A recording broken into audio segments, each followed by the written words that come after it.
Happy Monday, and welcome to another episode of Cases That Should Have Gone to the Supreme Court of Canada, but didn't. Today we're talking about internet defamation.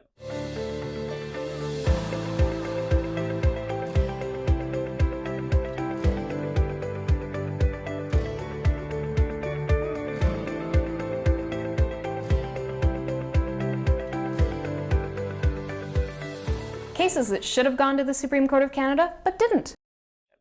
A woman went to a second cup coffee shop and had an unpleasant experience, and as a result of this, she started a targeted campaign of online harassment against that particular second cup location. Numerous fake Google reviews, negative Google reviews, creating multiple profiles to create multiple reviews on different sites, and just continuing this for a long period of time. The court was asked to impose an injunction against this woman and did so. But then she violated the injunction by continuing her campaign against this particular coffee shop. The court ultimately ended up imposing a permanent injunction prohibiting this person from expressing their opinion about their service at this coffee shop forever. And the individual challenged that injunction on the basis of the fact that it violated her right to freedom of expression. While certainly injunctions can be granted, typically injunctions are time limited. It's rare to see permanent injunctions for certain things, especially when it comes to an exercise of your charter rights.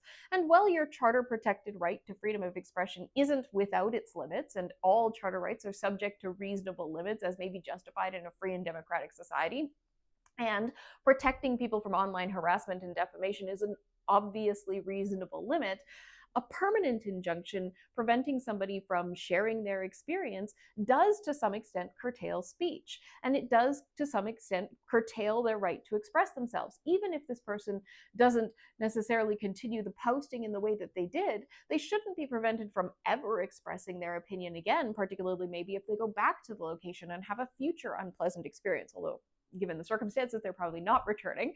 But that's the whole point. The permanent injunction essentially prevents this person from ever being able to express themselves in relation to this, and that's going too far potentially. And the Supreme Court of Canada should have taken the opportunity to assess the limits of permanent injunctions, particularly when it comes to the exercise of charter protected rights and the limitations on those rights. That's very different than a permanent injunction that may arise out of a corporate dispute or a dispute as between an individual and the government over a regulatory privilege that they have.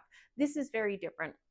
And it's unfortunate the Supreme Court of Canada didn't see the nuance in how permanent injunctions that touch upon charter protected rights are a concerning precedent.